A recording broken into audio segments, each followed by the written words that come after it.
I am a religious fundamentalist. I know, that's a dangerous way to start a talk. But I decided it's best to be upfront, get everything out in the open, because after all, we are a society that thrives on labels. Now, it should be obvious is that when we put labels on people, we don't know who they are, and we don't understand where they're coming from.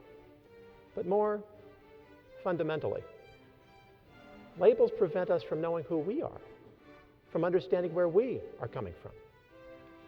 King Solomon, extolled for his extraordinary wisdom, taught us that iron sharpens iron, and one person sharpens the mind of another.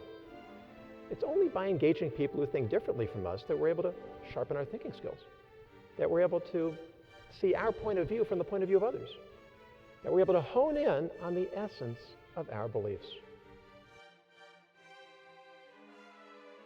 In 1987, Alcoa hired a new CEO, Paul O'Neill. If his name's familiar, he would go on to become Treasury Secretary under George W. Bush. And when Paul O'Neill first took the podium as head of Alcoa, he announced his grand plan to save the company by making his #1 priority worker safety. The moment he finished speaking, investors virtually stampeded out of the room. One of them called his 20 biggest clients. He said, "The board put some crazy hippie in charge. He's going to kill the company. Sell, sell, sell." He would later describe this as the single worst piece of advice he gave in his entire career.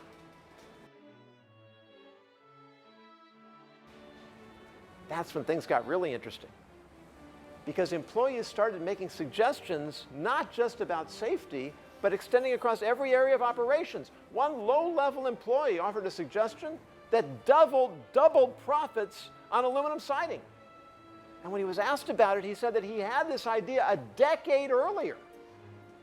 But it was only when he saw that management was responding to safety suggestions that he believed they would take him and his ideas seriously. From 1987 to 1999, under the leadership of Paul O'Neill, Alcoa aluminum increased in market value 900%. And net income increased over 750%. Paul O'Neill proved himself to his employees, and his employees did everything in their power to prove themselves to him. What's more, he understood intuitively what in 2018 was demonstrated in a study by the Trust Edge Leadership Institute that asked employees what they want most from a job, and the #1 answer they gave: a boss we can trust. And I can tell you from personal experience, it makes all the difference in the world.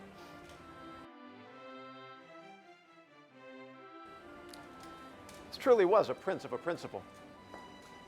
Whatever we needed to do our jobs better, he bent over to get us, bent over backwards to get us. If we needed time off for family or health or professional development, he saw we had it. When the school had trouble making payroll, he never took his salary until every single member of the staff had gotten theirs. And if parents or the board tried to target a particular teacher without just cause, we knew that he always had our backs. And we had his. After several years, he decided he had enough. He told the board he wasn't going to work without a contract. They tried to call his bluff and dug in their heels. The standoff went on until midsummer. That's when the teachers found out what was going on, without the principal's knowledge. We wrote a letter to the board telling them that we would not return to our jobs teaching in the fall unless they gave the principal a standard 3-year contract. You want your people to have your back? It's easy. Be ethical. Because when they know you have their backs, they will always have yours.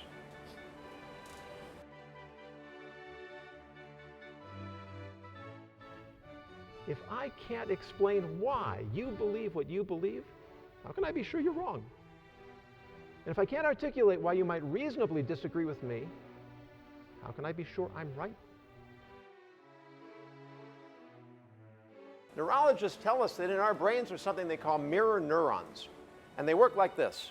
If I'm eating ice cream and you're watching me, the same neurons that are firing in my brain, giving me pleasure from the ice cream, are firing in your brain. And the only reason you're not getting pleasure is because your taste buds are sending a message to your brain saying, nothing going on here, don't get excited. But they've done studies. They found they could deaden the neural receptors, the sensory receptors, and you can actually trick the brain into getting pleasure watching someone else get pleasure as if you were getting it yourself. So what does that tell us?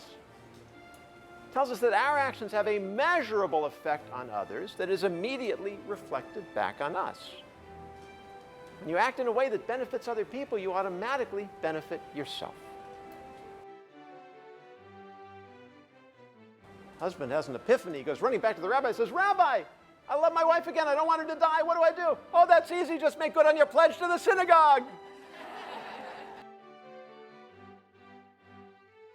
And only then will we together be able to communicate ethically, be able to find common ground, and seek solutions to our common problems, of which we have so many.